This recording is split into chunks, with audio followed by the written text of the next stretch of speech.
Hello, can you guys say it's fall? I'm wearing a jumper already. It's not even like, what is it? It's end of August and it's pretty cold. I think it's because it's been raining so much. Today we're talking about The Secret History by Donna Taart. Is it hot garbage or is it, as the Times are saying, haunting, compelling, and brilliant? A lot of people say that this is one of the best, it's going to be a classic of its time, and I was very intrigued. Wait, actually, I'll be right back. This is not the first book I read by Donna Tartt. A couple of months ago, I read The Goldfinch by Donna Tartt. Do you guys ever get that when you touch books for a long time? Because I was going through my bookshelf and your hands get super dry. Anyways, something about Donna Tartt before we get started. She's an American author. She takes on average 10 years to write each book, so each of these books are published 10 years apart. She did say that she tried writing faster, but she didn't really enjoy it, which I don't have an opinion at all. I mean, people can take as long as they want to write a book. They can write one book their entire life. It doesn't really matter how long. I don't know why even it's such a popular thing people know about her, but I guess it does give her that differentiation that every 10 years she publishes a book. I think she has a third book called something about friends. I don't remember. Anyways, earlier this year I read this book, and while I was reading it, I did not hate it, but I didn't love it either. It was okay. I thought it was a very memorable book because the character was really interesting. This one, however, I think I did not enjoy so much. If I have to choose one between the two, I would pick Goldfinch, but this is the more popular one. This is the one that I think got her very famous in the first place. Now, a lot of people who are into dark academia seem to recommend this book a lot because this does have that very dark academia theme. If you don't know what dark academia is, it's basically romanticizing literature, and it's a very beautiful kind of world to get in. If you've watched, trying to think, Tolkien, I mean, you get that kind of romanticizing of literature. It's just very beautiful. It's a very beautiful concept, I guess, a subculture to get into. But I found this to be slightly and there are a couple of reasons for that. And I actually, after reading this book, got into reading reviews, and some people absolutely hated it, some people loved it. My opinion is kind of in between. So this book is divided into two books in this, and all her books are really, really big. I think this one was 900 pages or above 1,000. This was probably the first massive book that I wrote, almost 900 read. And this is 621, so a little bit shorter. I just went and picked up two books, which I want to recommend before I start saying anything, to people who actually enjoyed the book. If you are into dark academia, or if you really enjoyed The Secret History, I would really recommend these. This is a classic, The Picture of Dorian Gray by Oscar Wilde. I mean, I don't know many people who have read this book and not liked it.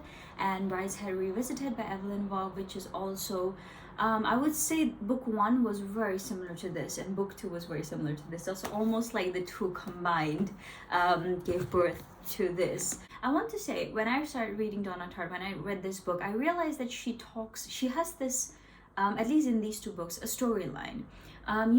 If you watch romantic K-drama, Korean drama, there's always the same storyline. A poor girl falls in love with a rich man, and then she has the world on her feet. That's always the story. And then the family is always this family drama. I feel if this could be the dark academia version of K-drama, because it seems there are these boys who grow up in broken homes, and then suddenly they meet these rich group of friends or this rich family, and then from there they get into this they find themselves and all of that. But from there it takes a very Picture of Dorian Gray twist, where they kind of get into this whole dark side of things. One thing that's really great about Donna Tartt, her passion for art in this book and literature in this book really comes through. I feel there is this huge issue with people almost boxing love for classics or anything to do with classical music or anything as pretentious. And yes, a lot of people in today's world do. I hate motorcyclists so much. I'm sorry. Wait, it's gone. Yeah. And then they kind of box it under being pretentious, whereas I think so many people still have such a huge amount of passion and love for literature, especially classics, and that really encourages people to look into it more. The two main characters in both the books are pretty much unlikable. They're pretty much the kind of like blank slate where everyone can put themselves in their shoes, like a little bit of a problem at home, but like she never really goes deep into the issues. And there's obviously how he can resonate with other friends that he meets. The book begins with the story of a boy who grew up in a broken home, and he is somewhere in California. Don't remember. That part of the book was pretty much like I read it almost a month ago because it took me that long to read it. But anyways, he goes to a school in Vermont, and he finds out that there's this incredible college, and he really wants to run away from home, which makes sense because he really doesn't like where he grew up. So he comes here, and then he has a deep passion for Greek classics, and then he finds out that there is a class being held. But this professor who teaches this class, he only takes in a small group of people, and that gets him really intrigued. And then he somehow gets his way into this group of friends, and that's where the story starts, and it takes very dark turns and goes into a lot of issues. There's a lot of smart commentary in this book, especially about flamboyance or like brands, and like one of the families had like this Gucci room, and a lot of people kind of like showing wealth while not having anything. There was a lot of interesting commentary also on like the true nature, human nature, like actually coming to terms with how people feel about certain things. And there was a lot of very good stuff in here. The language was beautiful, especially chapter 2. I think that was the one I enjoyed the most reading. It was very beautifully written, and it's almost like she describes like art. Like if you take 10 years to write a book, you're going to put a lot of time and effort into each sentence, and that shows. But that doesn't necessarily mean that the book itself was incredibly enjoyable. The story itself was kind of okay-ish. It's not something that I was like floored by, because sometimes when books are so popular you go into them with so much expectation, but I feel like it was nevertheless quite good. Like it wasn't horrible, but it just wasn't like mind-blowing. When I first read this book, I couldn't really tell where it was going, which like that turn of like the story getting so dark was like, whoa, like I didn't expect it. With this one, it was a much more predictable. But also there was very interesting references to Greek classics, obviously, and if I very recently got into it, so it's still quite fresh in my mind. So all of these parts were really, really interesting. But I did think at some points it was forced. Like the connection seemed a bit forced. Sometimes it came naturally, but also there is a character here. I think her name was Julia. Was it Julia? A friend of his, which is like she's not a central character at all. I thought that was one of the best written characters, but there wasn't much like deep dive into it. Whereas some other characters were really, really poorly written. For example, Francis is a character in this book which I thought was like, I couldn't differentiate sometimes when the character was talking about Henry and Francis, because they just like, yes, the characters were very different, but the way this narrator perceived the two was like so similar in the beginning, and suddenly he's like has this different perception. There wasn't much character development in those two characters.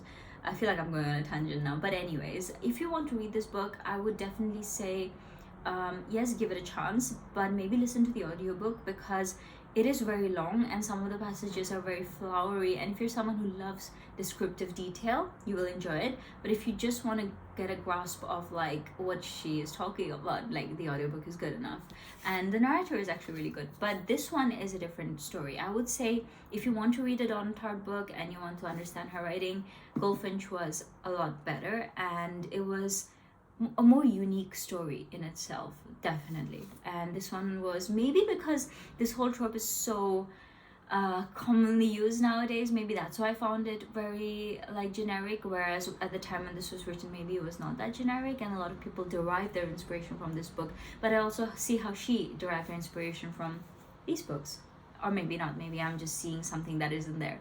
But anyways, that's my opinion and my take on The Secret History. It definitely did make me want to read more of Dark Academia, because I really, really love it. But it didn't make me want to read any more of Donna Tartt, so I don't know what that says. But I've read like 2 of her 3 books that are popular. I don't know if she's written any more. But maybe if I do read the third book, it would definitely be an audiobook. With that, I will end the video here. I'm gonna actually do all of the books I read this month. I read 9 books this month, I think, or 8. Anyways, I'm gonna do them separately because I read some incredible books and I feel like they need to have their own moment. So that's all for today, and I'll see you in the next one. Bye!